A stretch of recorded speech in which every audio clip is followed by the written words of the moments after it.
नागपुर में अब मानसून बिल्कुल दस्तक दे रहा है और इसी बीच नागपुर के सड़कों पर आजू बाजू में जितने भी पेड़ हैं उनके रखरखाव की तरफ ध्यान देना भी बहुत ज़रूरी हो गया। ये इसलिए भी ज़रूरी हो गया कि आज सुबह सवेरे माटे चौक से लेकर आईटी पार्क की तरफ जाने वाले रास्ते में एक बहुत बड़ा पेड़ जो है वो गिर गया, अपने आप वो गिर गया, उसमें कोई बे नहीं। और गनीमत ये रही कि जिस तरफ उसका झुकाव था वो रास्ते के विरुद्ध दिशा में था, इसलिए कोई भी रास्ते पर जाने वाले यातायात को उसके बारे उसकी कोई जनहानि नहीं हुई या किसी तरह का नुकसान नहीं हुआ। लेकिन अब इस पर प्रशासन की तरफ से क्या कार्रवाई की जाती है और किस तरह से इसका जो निराकरण किया जाता है, इसके लिए हमारे साथ में यहाँ के जो कॉन्ट्रैक्टर है वो मौजूद है। हमसे जानना चाहेंगे कि इनको कैसे पता चला कि ये पेड़ गिरा है और उस पर क्या कार्रवाई की। सर, मला नागपूर महानगरपालिकेचा गार्डन डिपार्टमेंट तिथनं फोन आला की माटे चौक ते अंबाजी रोडवरती जो रोड आहे तिथे एक झाड पडलेलं आहे।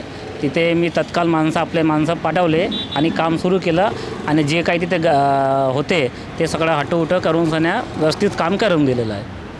आता ह्या जे तुम्हाला माहीत पडते की असे झाडं पडलेले आहे, तर याच्यावरती अलर्ट मोड कसं, म्हणजे झाड पडल्यावर की एक असंही परीक्षण करता आलं पाहिजे की काही झाडं कच्चे झालेले आहे, काही झाडं पडायच्या स्थितीमध्ये आले, याचा सर्वेबद्दल काही माहिती आहे का आपल्याला? नाही, त्यांचे सर्वे वगैरे जे आहे ते बघा, आता जसं वारलेलं झालं आहे ते काढण्याची चालू आहे, फांद्या कापणं चालवली आहे आणि अतिदक्षता म्हणून जे पावसाळ्याच्या आधी जे काम करणं चालू आहे ते प्रत्येक झोनमध्ये काम चालवली आहे आणि व्यवस्थित काम चालू आहे।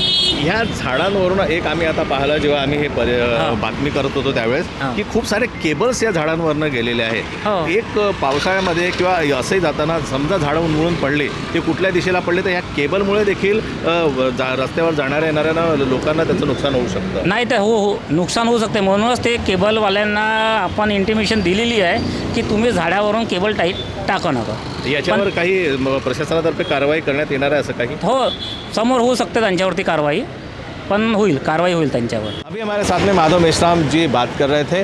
उन्होंने इस बारे में जानकारी दी कि इन्हें महानगर पालिका की तरफ से इत्तला मिली कि अंबाझरी रोड पर माटे चौक से लेकर एक पेड़ जो है वो गिरा हुआ है और उसको काट के उसको जो है उसका निराकरण करना है, उसको अपने जो भी आगे ठेकेदारों को देना है वो देना है। सवाल ये उठता है कि आने वाले बरसाती सीजन में नागपुर के कई ऐसे रास्ते हैं जिन पर ये पेड़ों की स्थिति इसी तरह से वो पेड़ सूख चुके होंगे, उनकी जो जड़ें हैं वो खोखली हो गई होगी, उन पर ध्यान देना और उनका परीक्षण करना और उस पर एक कार्रवाई करना ये बहुत आवश्यक हो जाता है। दूसरा मुद्दा यहाँ आने के बाद में हमें जो पता चला, जो हमने यहाँ पे ऑब्जर्व किया, वो ये है कि इन पेड़ों के वजह से एक जाल सा बिछा हुआ है। वो जाल है केबल्स का, चाहे वो ब्रॉडबैंड की लाइनें हो, चाहे वो टेलीफोन की लाइनें हो, चाहे वो केबल की लाइनें में हो।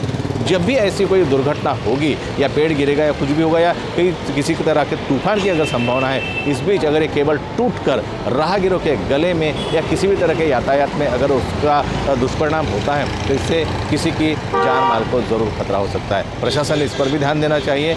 ये जीवन सुरक्षा से जुड़ा एक बहुत बड़ा मुद्दा हो सकता है और जो सड़क परिवहन है, सड़क यातायात जो है उसके लिए एक बहुत बड़ा मुद्दा हो सकता है। तो समय रहते बारिश शुरू होने से पहले ये ज़रूरी है कि ये केबल और ये पेड़ों का जो जिस वजह से यातायात को नुकसान हो, इसकी तरफ प्रशासन का ध्यान जाना बहुत ज़रूरी है। हमारी कोशिश है कि प्रशासन तक भी ये बात पहुँचाए और इस पर कुछ ना कुछ ठोस उपाय ज़रूर निकाले जाए।